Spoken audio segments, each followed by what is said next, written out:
We watched them rise. We faced the dawn. Then we went to war. Now, in 2025, or 7 years from now, whichever comes first, Foxmouse Productions will present the newest chapter in the long-running Ape Saga. Don't miss Conquest of the Planet of the Mecha Apes. Get your stinking fingers off me, you bleep dirty human!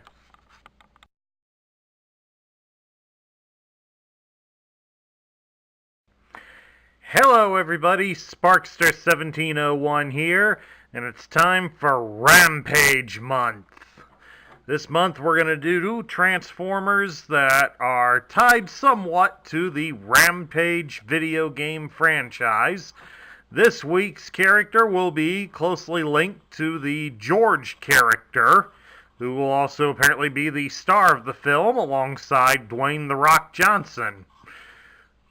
So this week is the Decepticon Saboteur Apeface. Apeface would be released in 1987. He would also be available for a limited time in 1988.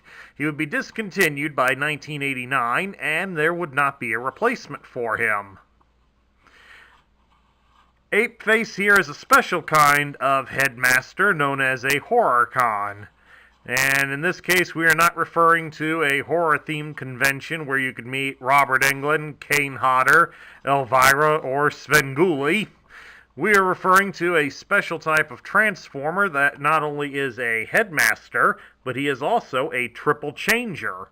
Apeface here has 3 alternate modes, so he's sort of an upgrade to the regular triple changers that were previously available. Let's first take a look at Apeface here in his robot mode. And like all headmasters, he does have a chest plate that folds under, so you can see some of his tech specs right there. That's activated by a roller dial right here where the head connects. Since of the way this head is split, the knobs on the bottom of his head are keyed, will help determine how the dial rolls and what stats are displayed. Now in Japan, they further exploited this concept by making other head figures available loosely so you could swap their heads out for different abilities. It was an interesting gimmick, and as you can imagine, it is pretty hard to find some of those guys on the open market. Anyway, one other thing to look for on Apeface is his shield. It does not necessarily have to be mounted on his hand. He does have a hole at both of his shoulders. You see, it's right here on both of them. So if you want, you can have him displayed with the shield proudly on his arm. I think it looks better in his hands. Anyway, we'll get it out of the way here. Let's take a look at the robot mode's articulation. And we'll start with the arms do rotate, but they don't rotate all the way around due to this large piece being behind him. But as you can see, you do get a fairly good range of motion with it. And as you can probably hear, got a bit of ratcheting there for it. That's always a nice thing to have. Does have a joint here at the hip, which does allow you to bring his legs all the way up like that for some pretty impressive high kicks. And there is a joint there at the knee. So he does have pretty good articulation for a late-released Transformer. Now let's now let's get ready to transform Apeface. We start, of course, by first removing his weapons. But we also have to remove his head. And we'll take a good look at his head figure a little later on in the video. Alright, first thing we've got to do now that we got that out of the way, is we take these sections here, and we're going to raise them up vertically, like so. And then we're going to pop out these blue pieces, these purple pieces, excuse me. I don't know where I'm getting blue from. Pop them out, kind of keep them level. Of course, we could rotate them a little bit further, just like that. Keep the arms, though, pointing down.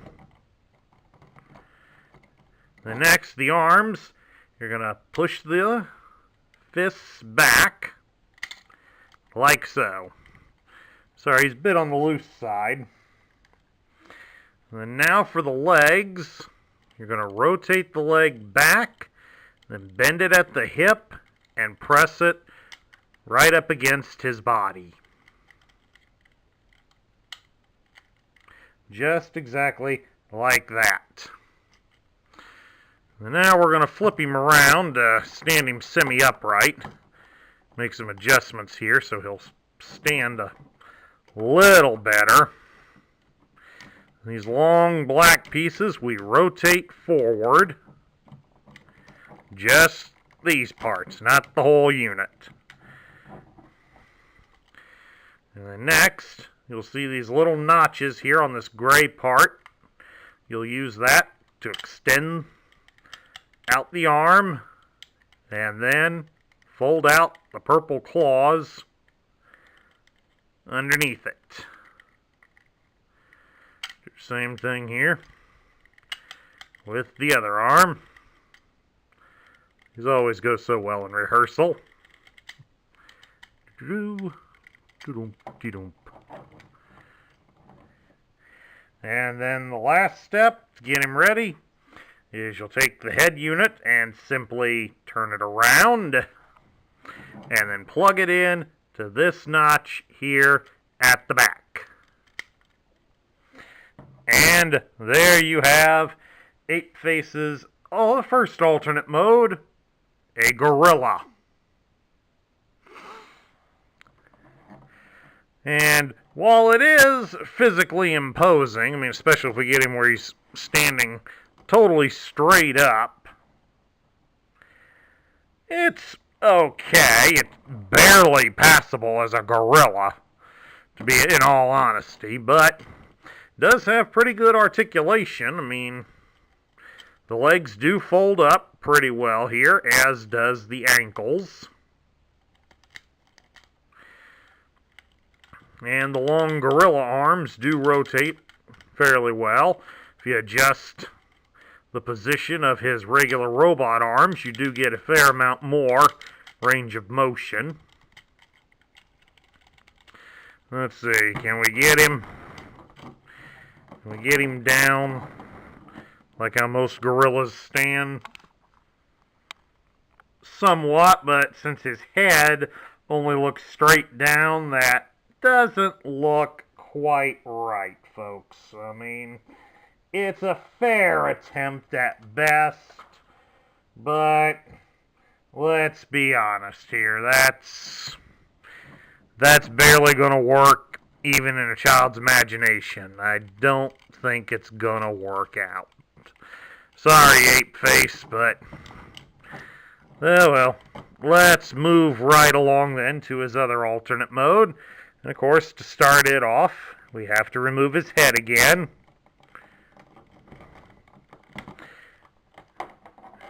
Look, Ma, it's a decapitated transformer.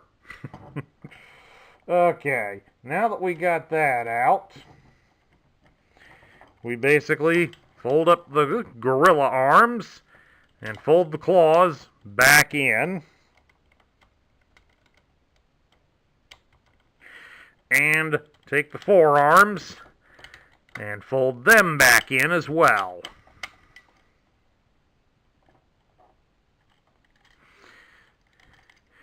And now we got to fold up the gorilla feet so they are flat, like so. kind of rotate things so that they're all pointing straight out like so, and rotate the arms so that they all go out to the backside, just exactly like that. And next, we turn him over, and we're going to fold out the front end of the airplane. Readjust these arms so they are smooth. Pull out the nose of the airplane. And right here on top, just fold the wings out to the side. And lastly, to complete the look, you'll take his shield and mount it here on the middle of the airplane. And there's the airplane mode. But once again, we bring the head into play so that we can put him in as the pilot. Have the robot face facing you upside down and just fold it out. And there you have the figure. You can also fold the arms up if you'd like. This is Spasma. Yep, Spasma. This is Spasma, the guy who's bonded to Apeface. As you can see, he's got some good articulation. He can raise his arms all the way up or all the way down. He's got a joint at the knee that allows him to bend at the knees. And he's got a hip joint, but that moves both legs due to the way it's designed. But at any rate, you put him in something of a seating position. We'll pop the cockpit open. And in he goes. Should probably have his arms down, so he fits in there just a little bit better. And there you go. It's kind of hard to tell what kind of airplane Apeface is intending to be here in this mode, because it just looks weird. But on the plus side, it does, as you can see here, even on my non-dominant hand, he does swoosh pretty good. Does swoosh pretty good, and he's got permanent landing gear that are left down all the time, so you can make a smooth landing. Unfortunately, well, even with the tiny little wee wheels, he does roll pretty decently here on this table. Although you can imagine, he doesn't do so well on the carpet. Alright, let's take a look now at Apeface's accessories, and we'll start again with Spasma.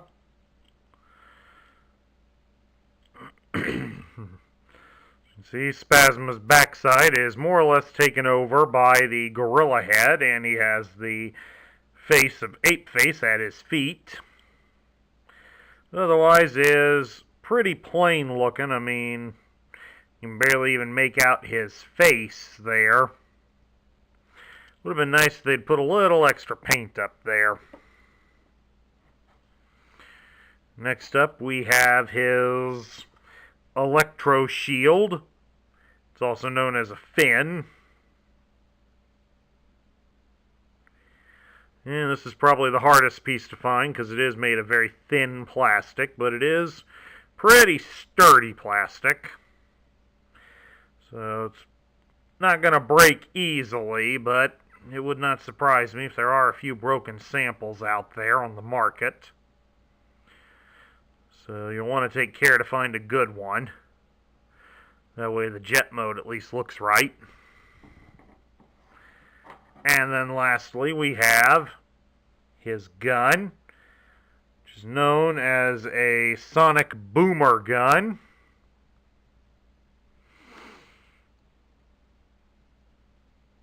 It's got a little sight here at the top. It looks like probably cooling vents here along the barrel. Kind of similar to the E-11 Stormtrooper rifle from Star Wars. That doesn't look too bad. I'm not really a fan of the red color, but yeah, it's not a bad looking gun. And there you go, just 3 accessories. What more could you ask for? Now we'll take a look at his instructions.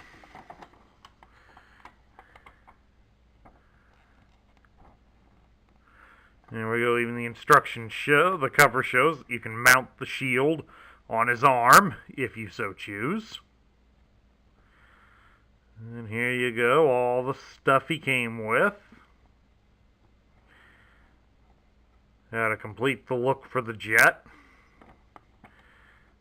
And then, of course, how to turn Spasma into the head. And we go from the jet to the monkey. Or gorilla. Since it lists it as gorilla, and that's more how he comes out, but there are people that can't differentiate between the two.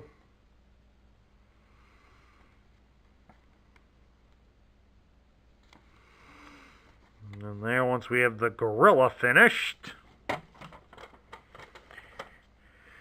you go around to the backside, and we turn it into a robot.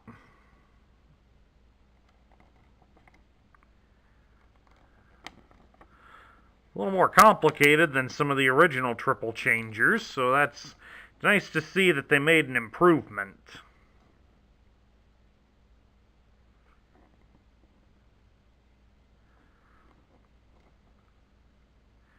And you get stickers for the robot, and lastly also for you to go on the gorilla. And we get here at the end, we got the rub signs, robot points, and how to read your tech specs. And so, speaking of which, we got the tech spec right here. As you can see, they went a little different on this one. They feature the robot and the creature mode on here. It's done up in semi-purple to show he's a Decepticon, even lists him as a Decepticon. It gives his name as Apeface, and his function is Saboteur. His motto is, obnoxiousness is not a problem. It is an art. Thoroughly obnoxious, pounds loudly on his chest plates, insults everyone he talks to, knocks over anyone in his way, never changes his lubricant so he smells like a grease-encrusted turbo worm, and spits fuel in public. Binary bonded to the nervous, insecure Nebulon Spasma. In jet mode, maximum speed 3250 miles per hour. Emits powerful jamming frequencies. In ape mode, has super ability. I believe that's a typo and that it should say super agility. In robot mode, carries electro shield and semi-automatic sonic boomer gun. Sounds like he is a thoroughly disgusting character, folks. Let's move it right along here and lay the decoder over it and see what it lists. It gives his strength as 10, his intelligence is 9, his speed is also 9, his endurance is 8, his rank is 6, his courage is 7, as is his firepower and his skill as well. So overall, Apeface here is a very powerful Transformer. Now we get down to my thoughts. What do I think of Apeface? I kind of like Apeface. The more I've looked up and read about him, the more he becomes a rather interesting character. The obnoxiousness that was described here at the beginning of his tech spec is more for intimidation purposes than it is for any other means. He intends to be obnoxious because he wants everybody around him to be afraid of him. And in many cases, it does work. A lot of the other Decepticons avoid being around him, and that keeps him happy. His Nebulon partner, Spasma, was apparently a bullied victim constantly, so being partnered with somebody who not only can intimidate others, but has the strength and skill to back up his threats, has given Spasma more confidence. Although he should probably be leery of it, because I'm sure if Apeface could find a way to get rid of him, he probably would. As a toy, though, Apeface kind of falls apart. The gorilla mode is interesting, but it just doesn't look right due to the way it's designed. Then you factor in the weird jet mode. It also, while it's good looking as well, it also fails a little bit, again due to the extra kibble hanging around it. The robot, it's not bad. The only problem that it really suffers is the way the cockpit hangs on back here. I mean, due to the fact that there's nothing to clamp the cockpit to, it constantly falls backward, as you can see, and there really isn't much you can do about it. If you rotate the arms up, it makes him top heavy, and he just falls down. So it's kind of, you have to leave these things down in the way, and at least with that, if you handle him properly, he doesn't fall down as much. But then you got this extra kibble down here showing off. So, Apeface, I'm going to put more in the middle tier.